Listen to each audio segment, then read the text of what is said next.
Bismillahirrahmanirrahim. Assalamualaikum warahmatullahi wabarakatuh. Baik, perkenalkan nama saya Hana Silmi Aizah dengan NIM 1964065. Pada mata kuliah Biofisika Membran kali ini, saya akan menjelaskan tentang struktur dan fungsi membran plasma.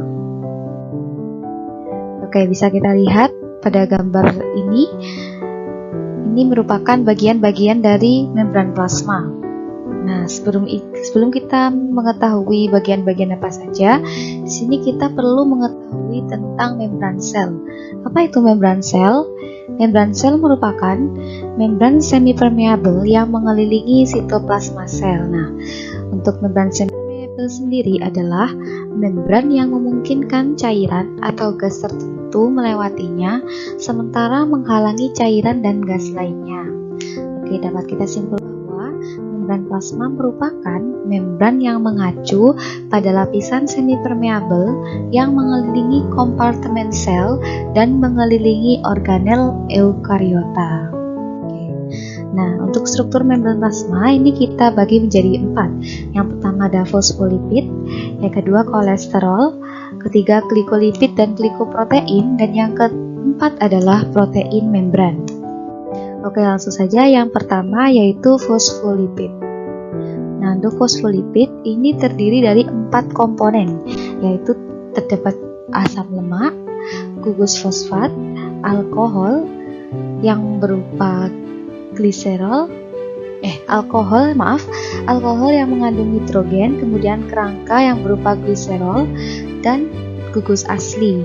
Jadi kita bisa lihat pada gambar ini terdapat bagian fosfat, bagian gliserol, dan bagian gugus aslinya yang merupakan bagian hidrofobik ekornya. Oke, jadi saja untuk formasi fosfolipid bilayer ini ketika berada di dalam air. Nah, ketika fosfolipid berada di dalam air, mereka akan membentuk 2 formasi.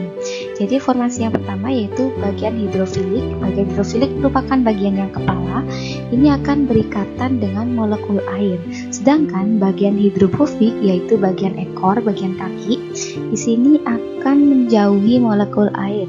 Sehingga pada formasi tersebut akan membentuk 2 lapisan fosfolipid yang bersifat fleksibel dan lentur. Oke. Baik, selanjutnya untuk bagian yang kedua adalah bagian kolesterol. Nah, untuk gugus fungsi dari kolesterol sendiri yaitu dari C27H46O. Nah, untuk kolesterol berada di antara molekul fosfolipid pada bagian hidroksil yang bersifat polar atau berada di dekat kepala fosfolipid. Nah, untuk kolesterol ini hanya terdapat pada sel hewan. Jadi pada sel tumbuhan itu tidak memiliki kolesterol. Cara kerja kolesterol, ketika pada kondisi panas, kolesterol akan berperan dalam menghambat pergerakan fosfolipid sehingga dapat mencegah fosfolipid menjadi terlalu renggang atau menjadi cair.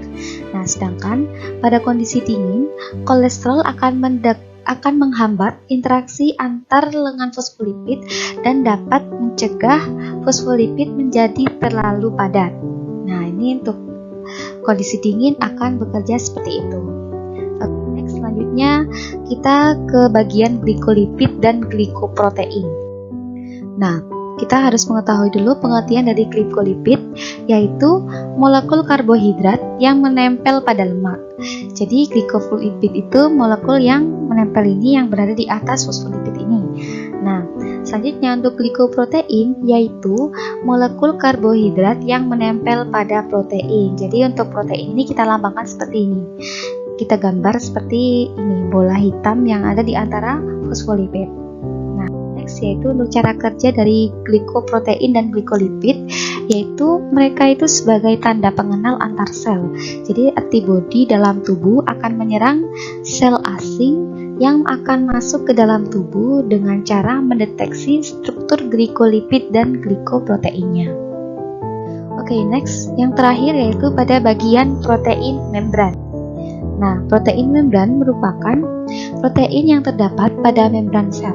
Walaupun penyusun membran sel secara struktural adalah fosfolipid yang dapat mencapai lebih dari 50% dari berat membran, karena struktur protein lebih besar dan lebih kompleks dibandingkan dengan lemak. Untuk protein membran ini terbagi menjadi dua, yaitu ada protein perifer dan protein integral. Nah, untuk protein perifer ini kita bisa lihat pada gambar merupakan protein yang tidak menembus pada dua lapis fosfolipid. Jadi, proteinnya ini terlihat seperti mengambang di antara fosfolipid. Selanjutnya yaitu ada protein integral, yaitu protein yang menembus inti hidrofobik pada lapisan ganda fosfolipid. Jadi dapat kita ketahui bahwa protein integral ini berbentuk panjang dan dapat terlihat dari atas hingga bawah fosfolipid.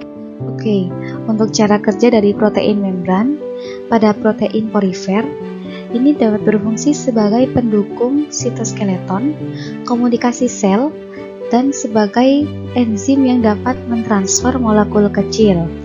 Nah, selanjutnya untuk protein integral yaitu berfungsi sebagai transport atau penyaluran untuk mengangkut molekul melintasi membran. Jadi untuk protein integral ini dapat kita asumsikan sebagai transportasi antar molekul seperti itu.